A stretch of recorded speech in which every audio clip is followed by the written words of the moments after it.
안녕하세요. 코인크래프트입니다. 지난 주말 잘 보내셨나요? 코인크래프트 8월 셋째 주 뉴스레터 방송을 시작하겠습니다.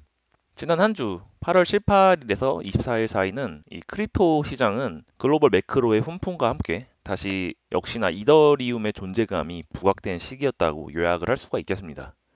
비트코인이 단기적으로 조정을 겪는 와중에도 이더리움이 드디어 4년 만에 최고가를 경신하면서 시장의 중심으로 돌아왔습니다. 현재 시장의 주인공은 누가 뭐라고 해도 이더리움이라고 할 수가 있는데요. 고래의 매도 전환, 그리고 정치권에서의 계속적인 매수, 그리고 국가와 주 정부가 발행한 스테이블코인까지 단순한 가격이 아닌 구조적인 변화가 뚜렷하게 드러났던 한 주였다고 이야기 드릴 수가 있겠습니다. 이번 뉴스레터에서는 왜 지금 고래와 정치권이 비트코인에서 이더리움으로 옮겨가고 있는지, 그리고 이더리움의 가스비가 사상 최저로 떨어졌고 이것은 단순한 기술적 현상인지 아니면 알트코인 시즌의 시작이 되는 신호탄이 될지, 그리고 스테이블코인 전쟁이 본격적으로 시작이 된 이유, 이러한 질문에 대한 답을 드리면서 구독자 여러분께 온체인 데이터와 분석을 통해서 알려드리도록 하겠습니다. 주요 알트코인 시세 먼저 살펴보도록 하겠습니다. 먼저 비트코인인데요. 비트코인은 무엇보다 제롬 파월 의장의 잭슨홀 연설 이후에 급등을 했지만 그 이후에 계속적으로 조정을 받아서 잭슨홀 연설 시작하는 순간까지도 하락을 했다가 지금 소폭 상승해서 머물러 있는 상태라고 있습니다. 비트코인 보유자분들께서는 이더리움 오르고 있는데 왜 이렇게 비트코인은 부진하냐라고 많은 실망을 하고 계셨을 수도 있어요. 하지만 누가 뭐래도 대장주는 비트코인이고 비트코인이 모든 암호화폐를 이끌어가는 시장이기 때문에 지금은 잠시 비트코인의 숨 고르기가 진행되는 시점이라고 할 수가 있겠고 단기적인 조정이라고 생각이 들고 있습니다. 네, 그 다음은 최근 암호화폐 시장의 주인공 이더리움입니다. 이더리움은 주 초에는 조정과 바닥 다지기를 진행하다가 제롬 파월 의장의 잭슨홀 연설 이후에 급등을 해서 무려 4,644달러 선까지 급등을 하면서 정고점을 넘어섰습니다. 그 이후에도 일부 조정을 받는 듯 하더니 심한 조정을 받지 않고 계속 고점에 머물러 있는 상태였다고 볼 수가 있습니다. 이대로 지지해 준다면 이후에 5,000달러 선을 충분히 넘을 수 있을 거라고 보고 있지만 시세는 알 수가 없겠죠. 그리고 세 번째는 이 리플 코인입니다. 리플 코인 역시 시장이 나쁘진 않았어요. 주중에 악재가 있긴 했지만 크게 떨어지지 않고 3달러 선을 계속 지지해주고 있는 모습입니다. 이번에는 ETF 발표가 연기됐지만 연말에 있는 ETF 발표에서는 확정이 될 거라고 많은 시장과 투자자들이 기대를 하고 있는 모습이에요. 뉴스레터 주요 소식을 알려드리도록 하겠습니다. 역시나 첫 번째는 지난주에서는 이 잭슨홀 미팅이 진행이 됐죠. 파월 의장이 정책 기조 조정 가능성을 언급을 했어요. 사실 이 문구가 금리 인하를 상징하는 주요 문구로 알려졌지만 일반 사람들이 봤을 때는 이게 금리 조정 가능성을 열어둔 것인가 의문점을 품긴 했지만 시장은 이것을 금리 인하의 가능성으로 해석을 하고 모든 주가와 암호화폐가 상승을 했죠.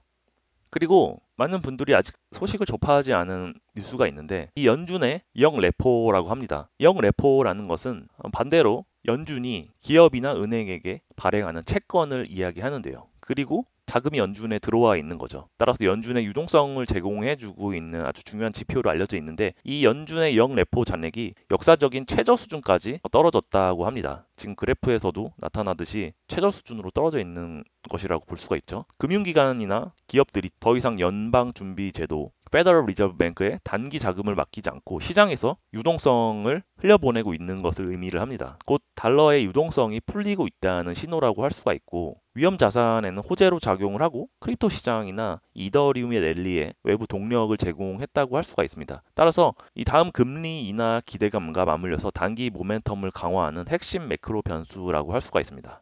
역시 다음 소식은 이더리움이 4년 만에 전고점을 갱신하면서 최고가를 경신했다라는 이야기입니다. 이더리움의 자산이 4,800달러를 돌파하면서 미국 시총 16위에 올라와 있는 넷플릭스를 넘어섰다라는 이야기입니다. 이더리움이 글로벌 자산 시장에서 주목을 받기 시작을 했는데요. 넷플릭스는 현재 529 빌리언 달러, 그리고 이더리움 시세는 현재 575 빌리언 달러로 넷플릭스를 앞서고 있죠. 이더리움이 글로벌 자산 시총 10위권 안으로 들어올 날도 머지 않았다고 저는 생각을 하고 있습니다.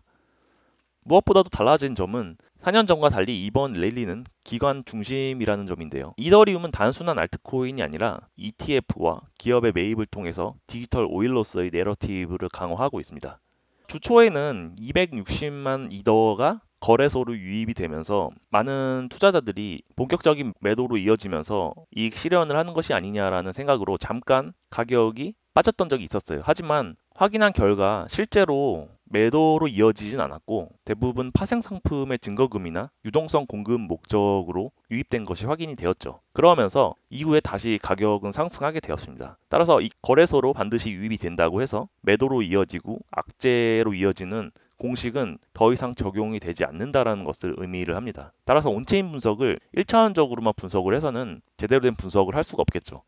그리고 이더의 이 보유 구조가 많이 변화를 하고 있는데요. 상위 10% 안에 드는 고래 지갑은 점점 잔액이 감소를 하고 따라오고 있던 이 상어 지갑이라고 하죠. 고래 다음으로 이더를 많이 보유하고 있는 상어 지갑들이 이더의 잔액이 늘어나면서 이더의 보유 구조 변화가 이루어지고 있다라는 소식입니다. 어떻게 보면 이더 자체로서는 좋은 소식이라고 할 수가 있는 게 이 집중해서 분산으로 옮겨가고 있고 시장의 안정성이나 블록체인 네트워크의 건전성을 높이고 중간 규모의 투자자층의 힘이 커져 있다는 것을 의미를 하기 때문에 장기적으로는 이더리움에게 호재라고 할 수가 있습니다.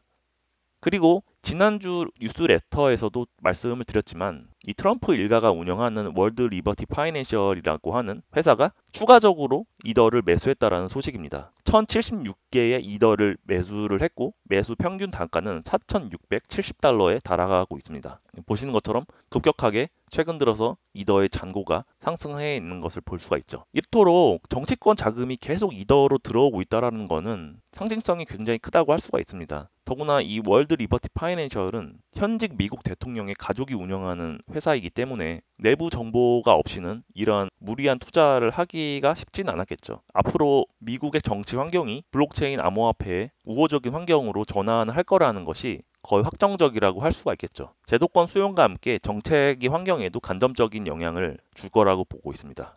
그리고 비트코인의 가격은 빠지고 이더리움의 가격이 상승한 것과 관련이 있을 수가 있는데요. 7년간 움직이지 않았던 비트코인 고래가 수천 개의 비트코인을 매도한 이후에 이더리움을 매수한 온체인 흔적이 나타났습니다. 온체인 데이터에서는 4천 개의 비트코인을 매도한 이후 일부는 이더로 전환을 하고 일부는 스테이블 코인으로 분산했다라는 이야기인데요. 수익을 남겨주지 않는 비트코인과는 달리 이더는 디파이 시장에서 유동성 공급을 하며 수익을 얻을 수 있고 스테이블 코인 역시 디파이 시장에서 연료로 사용이 되고 있죠. 이러한 점은 단순한 분산 투자가 아니라 전략적 자산의 전환이라고 할 수가 있고 이 고래마저도 이더를 다음 사이클의 중심으로 보고 있다는 방증이라고 할 수가 있습니다. 그리고 일부 애널리스트들은 이더리움 랠리가 지속이 돼서 옵션 시장 9월 만기 전까지 이더가 12,000달러까지 갈 수 있다라고 전망을 하고 있습니다. 한화로 약 1,600만 원 정도가 되는 돈이라고 할 수 있는데 현재에서도 약 2배 이상이 늘어난다라고 볼 수가 있겠죠. 옵션 시장에서 만기 콜 옵션이 풋 옵션에 비해서 2배로 집계가 되면서 이 시장이 더 상승할 거라는 가능성에 무게를 두고 있는 상황입니다. 따라서 이 9월에 알트코인의 대규모 상승이 예정이 되어 있고 그 중에 이더의 강세가 촉발하는 파급 효과를 의미를 합니다. 계속 오르지만은 않겠죠. 단기적으로는 조정도 있을 수도 있고 하기 때문에 이러한 점은 투자자분들께서 주의해서 보셔야 할 거라고 보고 있습니다. 그리고 이더리움의 가스비죠. 이더리움의 트랜잭션과 스마트 컨트랙트를 동작시키는 비용으로 이더라는 토큰을 가스비로 제공을 하는데 이 가스비가 사상 최저치에 달했다라는 이야기입니다. 즉 일주일간 중간값이 1기가 웨이 이상. 이 웨이라는 것은 이더를 더 세분화한 단위라고 할 수가 있습니다. 비트코인에서 사토시라고 하는 세부 단위가 있듯이 이더리움에도 웨이라고 하는 단위가 있는데 일주일간의 가스비가 1기가 웨이 이하 그리고 16일, 17일에는 0.396, 0.432기가 웨이를 기록했다는 이야기입니다. 그래프에서도 봐도 역대 최소치로 내려온 것을 볼 수가 있죠.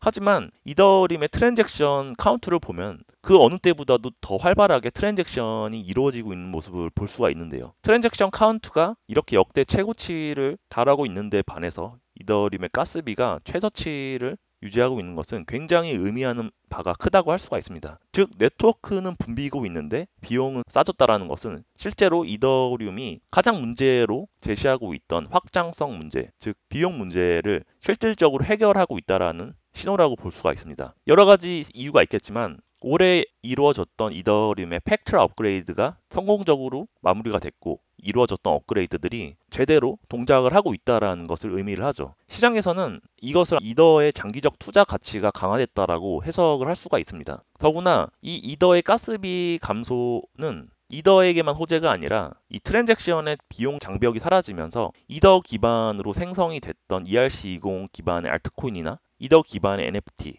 그리고 DF 시장에는 직접적으로 호재가 될 수가 있습니다. 따라서 이것은 앞으로 알트코인 시즌의 촉매가 될 수 있다라는 이야기입니다. 다음 소식은 XRP, 리플 보유자들께서는 많은 실망을 하셨던 한 주였을 것 같은데 리플의 증권 소송이 일단락이 되면서 바로 현물 ETF가 상장될 거라는 기대감을 가지신 분들도 많이 있었겠지만 아쉽지만 이번에는 미국 SEC가 리플 현물 ETF 심사를 연기를 했습니다. 이번에 많은 기대를 하셨겠지만 이 심사가 다음으로 미뤄지게 되면서 투자자들이 기대감이 일시적으로 꺾였던 한 주였던 것 같습니다. 다음 심사는 10월 18일에서 25일 예정이 되어 있기 때문에 다음 사이클의 주인공은 누구보다 리플이라고 저는 확신을 하고 있습니다. 왜냐하면 발표 직후에 리플 자체가 단기 조정을 받았지만 거래량 급감은 없었고 큰 자금의 이탈로 이루어지지는 않았다는 점입니다. 이것으로 봤을 때는 여전히 리플에 대한 기대감, 호재가 있을 것이라고 시장에서는 기대를 하고 있는 것 같습니다. 그리고 현물 ETF 심사는 연기가 됐지만 리플의 호재는 계속 이어지고 있는데요. 그것은 이 스테이블 코인으로 이어지고 있습니다. 이 리플의 스테이블 코인으로 알려져 있는 리플 USD가 이 블리시라고 하는 암호화폐 거래소가 IPO를 하는데 1.6조 원 규모를 결제 수단으로 채택했다는 소식이죠. 이 전통적인 금융 방식인 이 주식을 상장하는데 리플의 스테이블 코인이 사용됐다라는 것은 이 제도권으로부터 많은 인정을 받고 있다라는 신호가 될 수가 있죠. 그리고 스테이블 코인을 계속 미국 중심으로만 생각을 해왔지만 조용하게 움직이는 국가가 있었죠. 바로 일본이라고 할 수가 있는데요. 일본의 은행이 이더리움과 아발란체 그리고 폴리곤을 기반으로 해서 엔화 스테이블 코인을 발행을 했습니다. 그리고 일본의 자금 결제법을 등록이 완료가 됐고 이제 실사용을 앞두고 있다고 할 수가 있겠죠. 그리고 미국의 가장 암호화폐 친화적인 주라고 할 수 있는 와이오밍 주에서 주정부 최초로 스테이블 코인을 발행을 했습니다. 7개 체인을 동시에 지원을 하고 메인 체인은 이더리움 기반으로 발행이 되는 것으로 결정이 됐다고 합니다. 따라서 이 민간 기업이나 국가 그리고 주정부가 동시에 스테이블 코인에 뛰어들고 있는 그런 상황이라고 할 수가 있고 글로벌 화폐 질서의 재편이 진행이 되고 있다고 말씀드릴 수가 있겠습니다. 이번 주 핵심 인사이트는 역시나 이더리움을 빼고 이야기할 수가 없겠죠. 이더리움의 가격, 보유 구조, 그리고 가스비, 그리고 고래 매수까지 겹치면서 역시나 지금은 시장의 중심이 이더리움이다라는 것을 알려드리고 있고 비트코인에서 이더리움으로 가는 이동은 단순한 트렌드가 아니라 정치적이나 전략적인 선택으로 생각을 할 수 있다는 점. 그리고 스테이블 코인의 전쟁은 민간, 국가, 주 정부가 동시에 가세하면서 새로운 패권 경쟁으로 확산이 되고 있다는 점입니다. 이번 주 우리는 고래의 매도와 기업의 매수, 그리고 정치권의 자금 진입까지 시장이 단순 가격 움직임이 아닌 전략과 내러티브의 충돌로 움직이고 있음을 확인을 했습니다. 비트코인이 흔들리고 있고 그 뒤에서 자금이 어디로 향하는지, 어떻게 이더리움이 중심을 차지하고 있는지, 그리고 스테이블 코인이 어떻게 미래를 열고 있는지 이러한 흐름은 온체인 데이터 위에서만 선명하게 드러난다고 할 수 있습니다. 그럼 이번 한 주도 힘찬 한 주가 되시길 바라겠고요. 또 저는 한 주간의 주요 소식들을 모아서 다음 주에 여러분들께 정리해서 드리도록 하겠습니다. 감사합니다.